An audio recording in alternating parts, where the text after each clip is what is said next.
Selamat siang pemirsa, apa kabar Anda untuk hari ini? Kembali lagi bersama kami Warta Tani. Indonesia dikenal sebagai negara agraris, namun ironisnya, petani seringkali menghadapi disparitas harga antara tingkat produsen dan konsumen. Di satu sisi, hasil pertanian dijual dengan harga rendah, sementara di pasar perkotaan harganya bisa melambung tinggi. Kehadiran e-commerce pangan digadang-gadang mampu menjembatani kesenjangan ini. Salah satunya adalah aplikasi Sayurbox yang kini mulai digunakan petani di Sleman, Yogyakarta. Lalu, bagaimana pengalaman petani dan pembeli di masa digitalisasi sekarang? Kita langsung menuju lokasi pertanian bersama reporter kami, Rizky.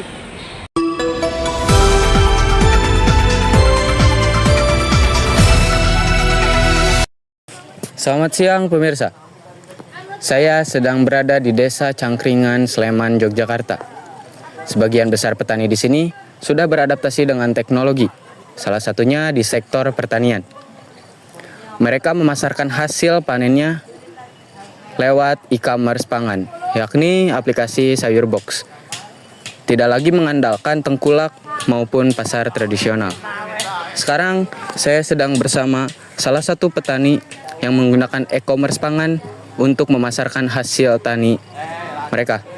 Mari kita tanya lebih lanjut kepada beliau tentang pengalaman beliau menggunakan e-commerce pangan untuk memasarkan hasil taninya.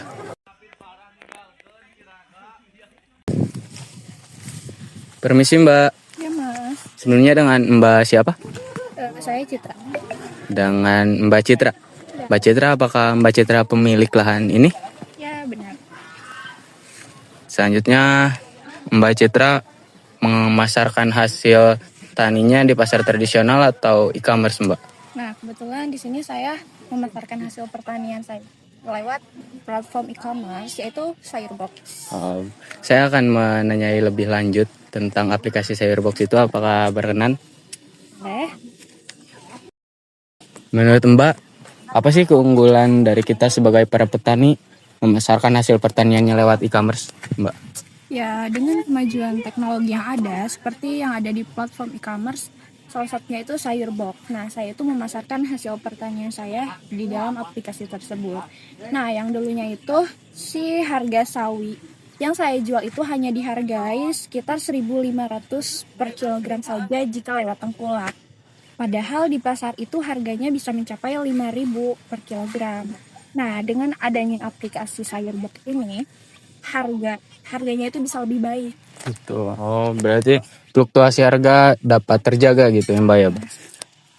Nah, kalau soal kerugiannya kita memasarkan hasil pertanian melewati ini apa Pak? Apa kendalanya atau tantangannya Mbak? Ya, tentu ada sih, Mas. Nah, kendala itu kualitasnya gitu kan. Kalau kualitasnya itu harus sangat-sangat baik. Nah, jika misal ada yang kurang baik, nah permintaannya itu bisa langsung ditolak. Baik, terima kasih Mbak atas wawancaranya, atas waktunya. Terima kasih.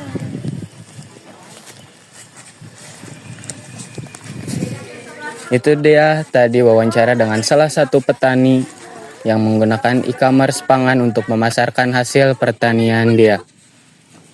Selanjutnya, kembalikan ke studio.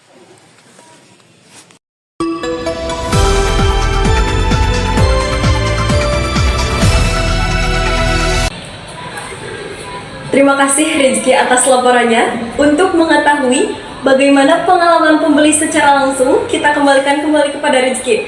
Dipersilahkan.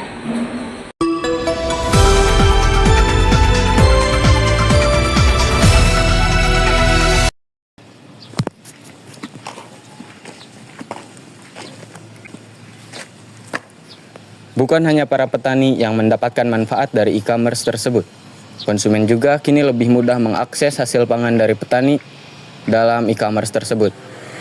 Sekarang saya sedang bersama salah satu konsumen pengguna e-commerce pangan, Sayurbox. Untuk lebih tepatnya, kita tanya-tanya lebih lanjut kepada narasumber. Permisi Mbak. Mangga, Sebelumnya dengan Mbak siapa? Rahmawati. Mbak Rahmawati.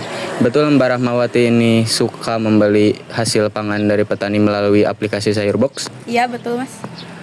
menurut Mbak, apa sih keunggulan dari sayur box ini?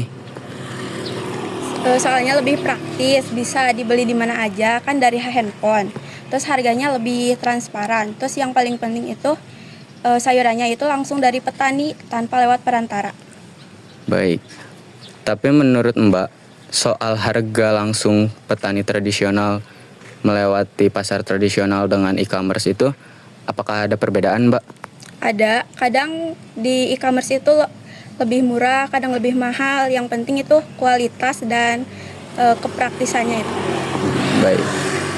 Tapi menurut Mbak, ada gak sih keunggulan atau kerugian ketika kita membeli di aplikasi sayur box ini? Untuk kerugiannya mungkin kadang barang yang nyampe tidak sesuai gitu, atau sudah layu. Mungkin waktu juga gitu ya, Mbak ya? Iya. Baik. Terima kasih Mbak atas Ya, sama-sama. wawancaranya. Baik. Setelah kita berbincang dengan narasumber, disparitas harga dalam hasil pangan menjadi salah satu masalah klasik.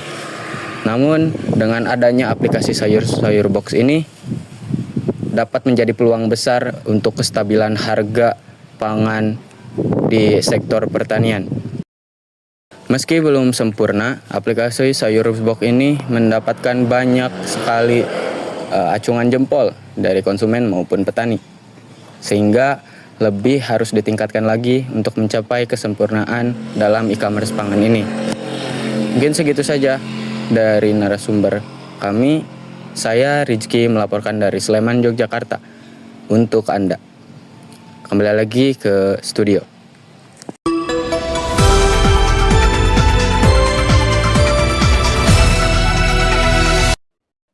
Terima kasih Rezeki atas laporannya. Kehadiran e-commerce memang menjadi terobosan penting yang sangat membantu petani dalam memasarkan hasil panennya secara lebih luas. Kami harap platform seperti ini bisa menjadi pendorong utama dalam modernisasi pertanian di Indonesia. Pemirsa, kita akan pantau terus perkembangan ini dan kita akhiri saja Warta Tani hari ini. Saya Hila Kartika, pamit undur diri. Terima kasih dan sampai jumpa.